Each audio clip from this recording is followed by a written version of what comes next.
All right, we're gonna do a review of the knee palpation, starting with number 1, which is the lateral femoral epicondyle. Number 2 is the medial femoral epicondyle. Number 3 with the bony structures is the patella. There we go. Number 4 would be the tibial tuberosity. Number 5 would be the head of the fibula over here, okay? Then to review the soft tissue, we're gonna do number 6, which is the MCL, okay? So that's gonna be roughly right about here, okay? And then number 7 is going to be the LCL, which is roughly right about here. Number 8 is going to be the medial meniscus, which we can feel a little bit from the front. So I'm gonna put number 8 here. And then number 9 is the lateral meniscus, which we can still feel a little bit from the front. Number 10 is the patellar tendon. Number 11 was the quadriceps tendon. And then number 12, we can palpate either of the hamstring tendons, so I'm just gonna put it back here for this one. All right, next part of the eval is going to be doing range of motion with the knee. So we're just gonna start with active knee extension, so lift your leg up. Then for knee flexion, bring your leg back down. For resistive range of motion, remember we have to have one hand stabilizing the proximal segment, which here is at the distal end of the anterior thigh. My other hand is going to be at the distal end of the lower leg. So for extension, my hand's gonna be in front. So he's gonna push my hand all the way up. Go ahead. Then for resistive knee flexion, my hand just moves to the posterior side. So again, now push my hand back.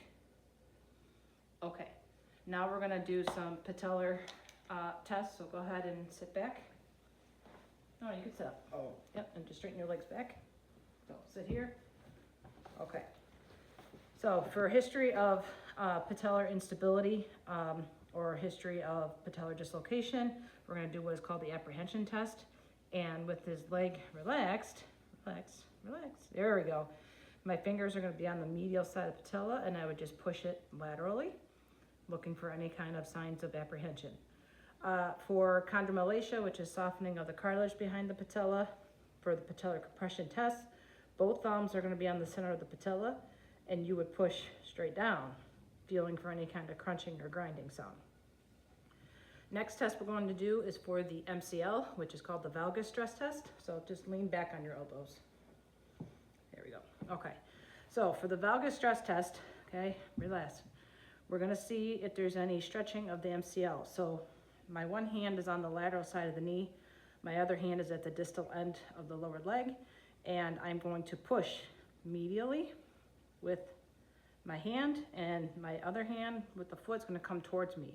We are looking for any opening of the medial joint line. For the ACL and the PCL, we're gonna bend both knees. Okay, so slide forward. Okay, now bend both of your knees. Bend both, okay. Now with these, technically you're supposed to sit on the feet, so that way the feet don't slide. So for the anterior drawer test, okay, both thumbs are gonna be right here where my 8 and 9 stickers are, which would be those meniscus. And for the anterior drawer, you're just gonna take the tibia and you're gonna pull it towards you, okay? So my fingers are behind the calf, my thumbs are here, and I'm pulling towards me. If the ACL was torn, the tibia would come forward. For the posterior drawer test, for the PCL, all I would do is just push backwards, okay? Same placement, just pushing the tibia backward for any translation of the PCL. Last test we're gonna do is for the meniscus. It's called the Apley's compression test. So we're gonna have him lay on his stomach. Okay, and we're just gonna bend his knee, okay, and keeping one hand on the ankle, the distal end of the leg. The other hand is on the bottom of the foot. What we're gonna do is we're gonna push down and twist that tibia, okay? By doing this, we're checking to see if the meniscus is being compressed.